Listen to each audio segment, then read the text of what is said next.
March 2nd, 2026, 2:14 in the morning. The port city of Novorossiysk, Russia, the last remaining stronghold of what was once the most powerful naval fleet in the Black Sea, is asleep. Russian sailors are at their posts on warships moored at the docks. The S-300 radar dishes are rotating slowly in the darkness. The Sheskar's oil terminal, one of southern Russia's biggest petroleum export facilities, the pipeline endpoint for Transneft, the world's largest oil pipeline company, is processing fuel that will help pay for Russia's war. And then from across the Black Sea, 200 drones arrive simultaneously. On the night of March 1st to 2nd, the Security Service of Ukraine's Special Operations Center Alpha, together with the State Border Guard Service, Military Intelligence, the Unmanned Systems Forces, and Special Operations Forces, launched a coordinated mass drone assault on the Russian port of Novorossiysk, hitting naval vessels, air defense systems, and oil infrastructure in a single, devastating overnight operation. What followed was not a skirmish. It was a systematic dismantling of Russia's last Black Sea sanctuary. 5 Russian naval vessels were struck and damaged, including the minesweeper Valentin Pickle and the anti-submarine ships Yeysk and Kazimov. The S-300 PMU-2 favorite air defense radar was knocked out. A Pantsir S-2 anti-aircraft system was destroyed.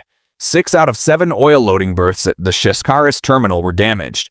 3 Russian servicemen were killed. 16 were wounded. A massive fire burned at the port through the entire night. Russia called it a failed sabotage attempt. The satellite imagery told a different story. And just 5 weeks later, Ukraine came back, this time with drones that struck the Admiral Makarov, a missile frigate carrying 8 Kalibr cruise missiles. A fire on deck reportedly lasted 18 hours, indicating significant internal damage. The frigate cannot currently strike Ukrainian territory. A source in Ukraine's SBU said, Novorossiysk was supposed to be safe. Russia moved its entire Black Sea fleet there precisely because it thought nothing could reach it. It was wrong.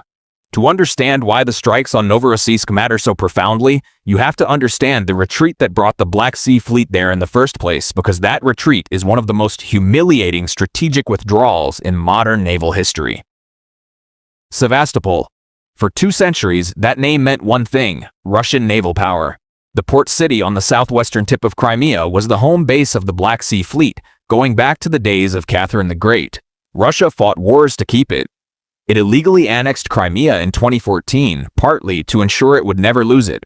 Sevastopol was the crown jewel, the harbor from which Moscow projected power across the entire Black Sea basin, threatened NATO's eastern flank, and held Ukraine's southern coast at perpetual risk of amphibious assault. Then Ukraine started building drones.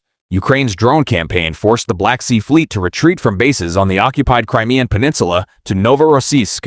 Already, by October 2023, satellite imagery indicated Russia had begun relocating naval ships away from Sevastopol, the historic home port of the Black Sea Fleet for over 2 centuries. The retreat accelerated through 2024. Warship after warship quietly disappeared from Sevastopol's berths, slipping east around the coast to Novorossiysk, a port city in Russia's Krasnodar Krai that was never designed to host an entire naval fleet. The logic was sound on paper. Novorossiysk was deeper inside Russian territory, further from Ukraine's coastline, harder to reach with surface drones. Russia reinforced its harbor defenses, installing floating pontoon barriers across the port entrance specifically to block Ukrainian Magura and Sea-Baby surface drones from getting inside. 3 large barges were positioned blocking the entrance to the port, highlighting why Ukraine switched to underwater drones for the December 2025 submarine strike. The surface barriers were effective against surface threats, but entirely useless against vehicles traveling beneath the waterline. Russia had built a fortress against the weapon it feared. Ukraine simply invented a new weapon. The Ukrainian Sea-Baby underwater drone was able to bypass the existing harbor protection systems, entirely navigating a packed harbor undetected to strike a specific Kilo-class submarine moored at the far end of the submarine pen inside the naval base, detonating off the submarine's stern and causing an explosion that satellite imagery confirmed had destroyed a substantial section of the pier itself. The message was unmistakable. There is no safe harbor for the Russian Black Sea Fleet anywhere within reach of a Ukrainian engineer with a laptop and a Starlink connection. The campaign against Novorossiysk was not a single event. It was a methodical, escalating series of strikes, each one teaching Ukraine something new about how to penetrate Russia's defenses, and each one teaching Russia that the lessons were coming too slowly. It started with surface drone raids. Sea-Baby USVs probing the harbor defenses, testing response times, mapping the gaps. Then in November 2025, Ukrainian drones struck the Shishkaris oil terminal for the first time, sparking a large fire and damaging the petroleum loading infrastructure that generates the export revenue funding Russia's war machine. The November 25, 2025 strike damaged the Shishkaris oil loading terminal, S-300 and S-400 air defense systems, and a large Russian landing ship, simultaneously a multi-target operation that demonstrated Ukraine's ability to coordinate drone swarms against layered defensive systems. Then came the December breakthrough that changed everything. On December 15, 2025, the SBU reported it had struck an improved Kilo-class submarine at the Novorossiysk naval base using a previously undisclosed weapon, the Subsea Baby underwater drone, the world's first combat deployment of an unmanned underwater vehicle against a warship in port.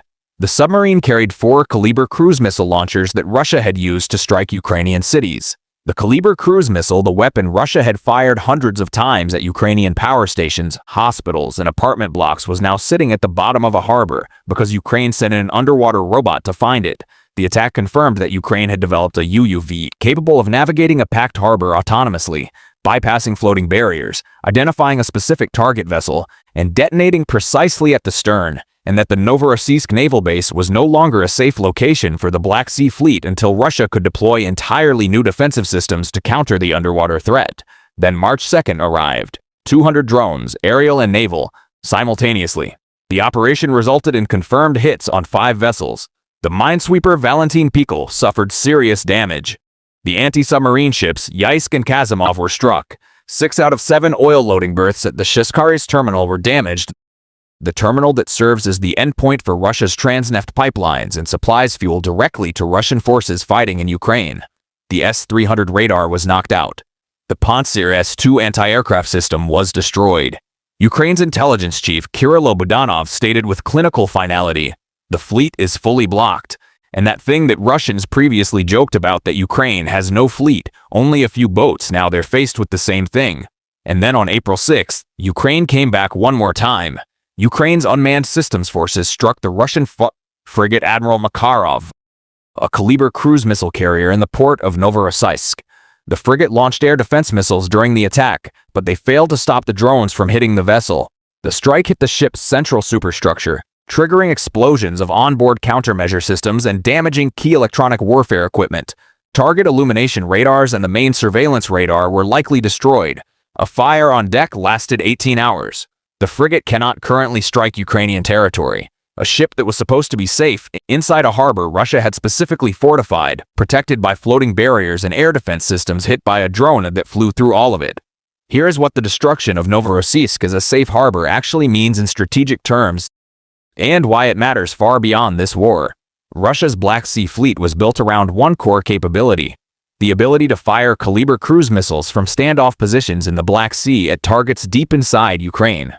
Every power station Ukraine lost in darkness, every apartment block that collapsed onto sleeping families, every hospital that stopped functioning because Russian missiles took out the grid, a significant portion of that devastation was delivered by Kalibr missiles launched from Black Sea Fleet warships.